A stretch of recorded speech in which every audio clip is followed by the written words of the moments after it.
할렐루야. 오늘은 바울이 디모데에게 알려준 권세 있는 네 가지 기도에 대해서 말씀드리겠습니다. 디모데전서 2장 1절에 보면은 그러므로 내가 첫째로 권하노니 모든 사람을 위하여 간구와 기도와 도구와 감사를 하되. 이 디모데 서신은요, 목회 서신과 같은 내용이죠. 그래서 하나님의 일을 할 때에, 바로 교회를 치리할 때에 여러 가지 배워야 될 것이 많이 있는데, 바울이 디모데에게 제일 먼저 가르치고 싶었던 것은 네가 이렇게 설교를 잘해야 된다, 이렇게 행정을 잘 치료해야 된다, 목회에 대해 배워야 될 것이 얼마나 많이 있었겠습니까? 그런데 그런 거 다 제쳐놓고 제일 먼저 네가 알아야 될 것은 하나님의 일을 잘하기 위해서 가장 중요한 것이 바로 하나님 앞에 구하는 내용이다. 그런데 이 기도가 분류가 되어져 있는 내용이 오늘 이 성경에 나와 있어요. 바로 이 간구와 기도와 도구와 감사이지요. 요게 권세 있는 기도가 이렇게 바울은 네 가지의 기도로 분류해서 바울에게 네가 하나님의 일을 온전히 잘하기 위해선 그때그때마다 이 필요한 기도를 하나님 앞에 드릴 수 있어야 되는 것을 알려주고 있는 것입니다.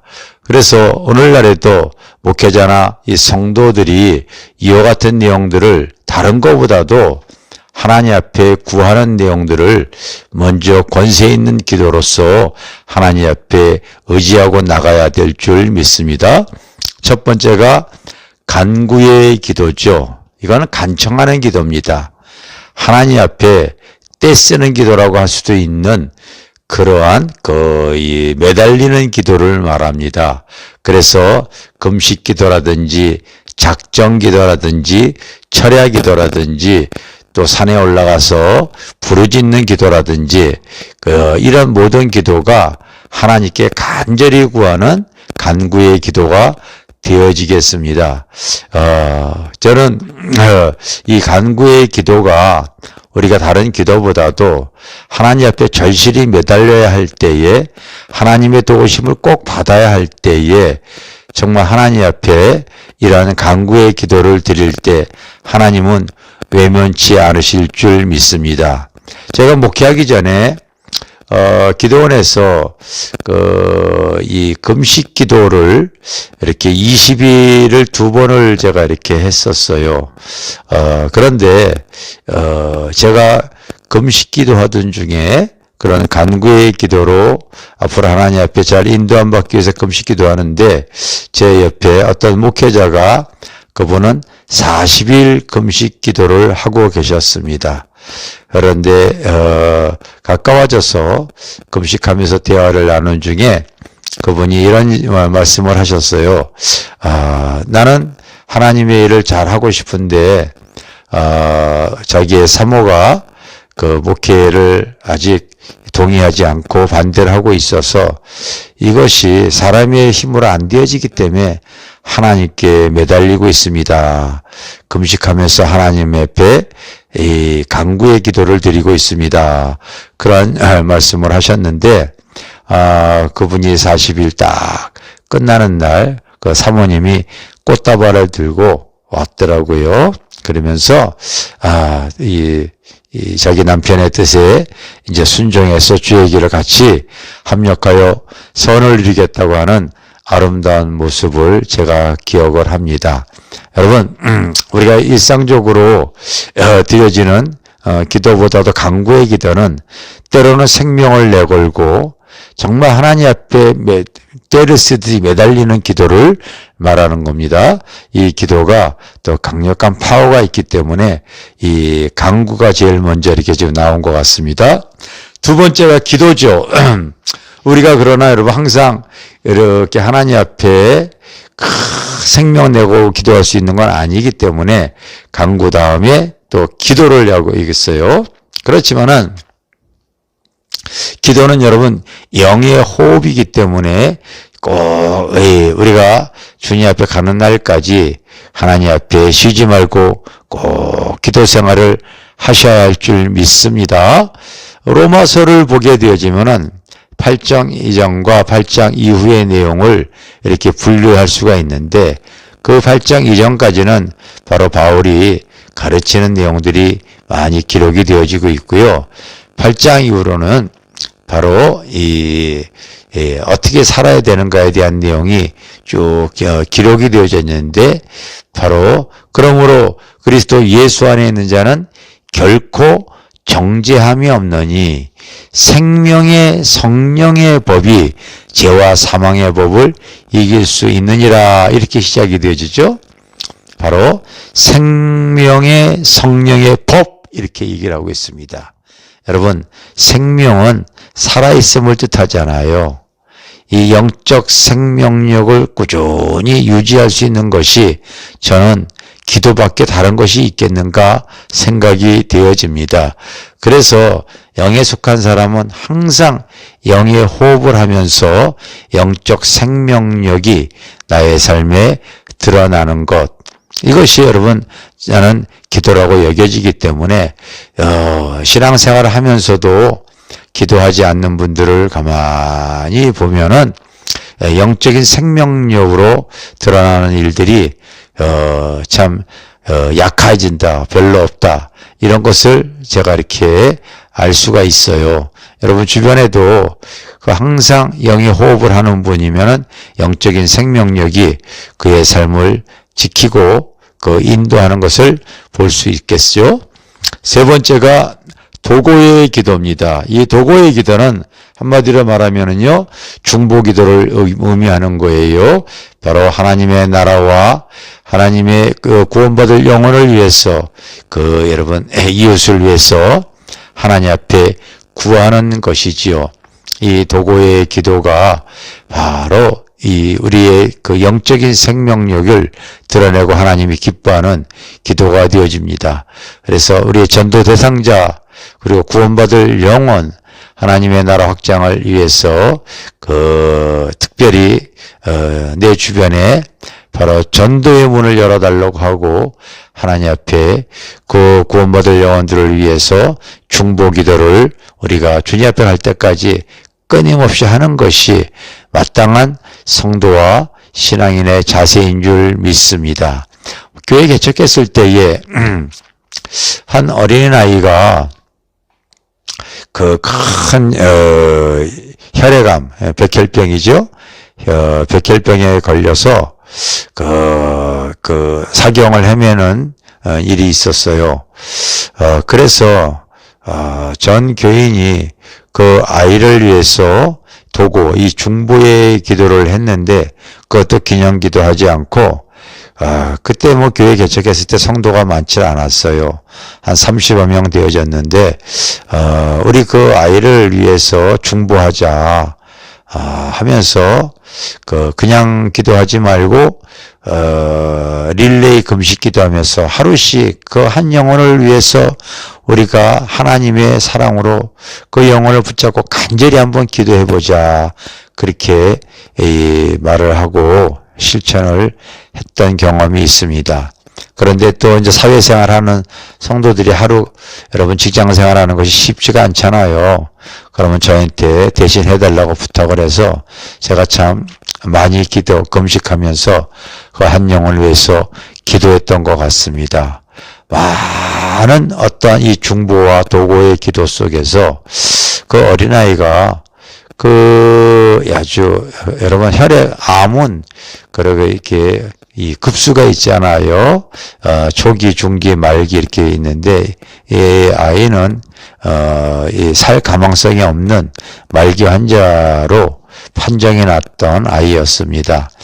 그래서 여의도 성모병원에 입원해서 사경을 헤매는데 우리가 간절히 기도했을 때에 어떤 일이 있었냐면요.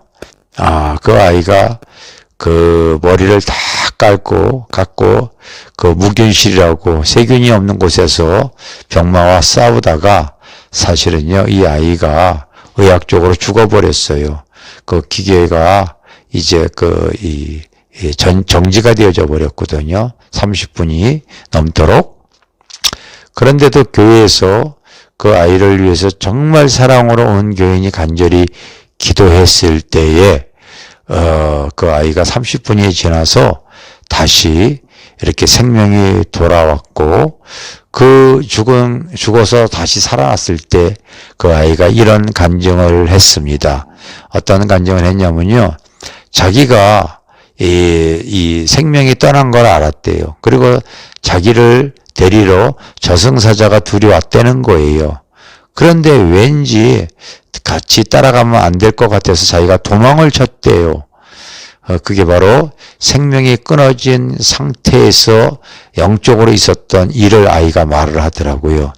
그랬더니 저승사자가 상당히 당황하는 표정을 지으면서 따라오는데, 자기가 도망가다가 개울이 나오고 그 개울에 징검다리가 있는데 그 징검다리를 이렇게 건너갈 때에 저승사자가 따라오지를 못하더래요. 그런데 그 징검다리에 글들이 써 있더래요. 어떤 징검다리 하나하나 건널 때마다 글이 써 있는데, 아무것도 염려하지 말고 오직 모든 일에 기도와 간구로 너희 구할 것을 감사함으로 하나님께 아뢰라. 그리하면 모든 지각에 뛰어나신 그리스도의 평강이 내 마음과 생각을 지키시리라. 또 다른 징검다리에는 복 있는 사람은 악인의 길을 쫓지 아니하고 죄인의 길에 서지 아니하고 오만한 자의 자리에 앉지 아니하고 죄송합니다. 오직 여호와의 율법을 즐거워하여 그 율법을 주야로 묵상하는 자로다. 징검다리마다 그와 같은 이 말씀이 이렇게 적혀 있는 거예요. 이 아이가 무균실에서 2달 동안 그 병마와 싸울 때에 얘가 성경을 2번 읽었다고 그러더라고요. 그곳에서 초등학교 3학년짜리가. 그런데 또 그 아이를 위해서 또 전 교인이 릴레이 금식기도 했잖아요.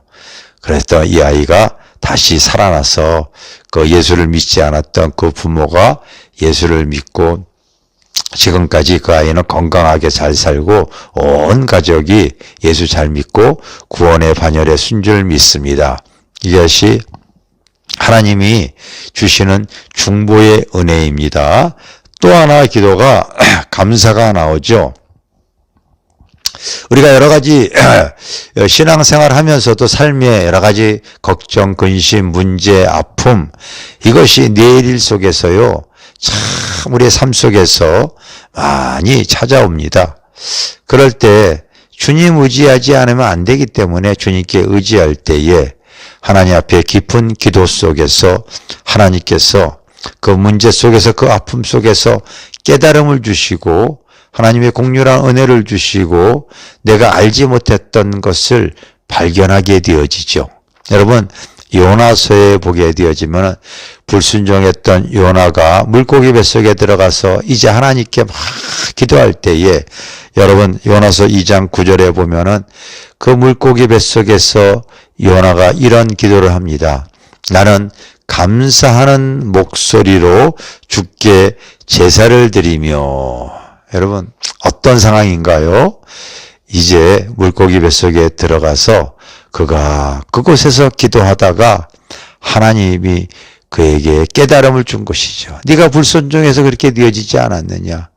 너는 하나님께서 그 요나에게 그 깨달음과 뉘우침을 통하여서 그곳에서 물고기 뱃속에서 하나님께서 그 깨닫고 자기의 연약함과 자기의 그 불순종을 회개할 때에 그곳에서 감사의 제사를 드리죠. 여러분 결국 우리가 정말로 무지하거나 연약하거나 때로는 불순종으로 인하여 죄로 말미암아 나에게 생겨진 문제인지 그리고 하나님이 어떠한 섭리 속에 내가 알지 못해서인지 몰랐을 때에 기도를 통하여 하나님께서 깨닫게 해주시고 알게 해주시면 그 입술의 고백이 감사가 툭툭 터져 나오죠.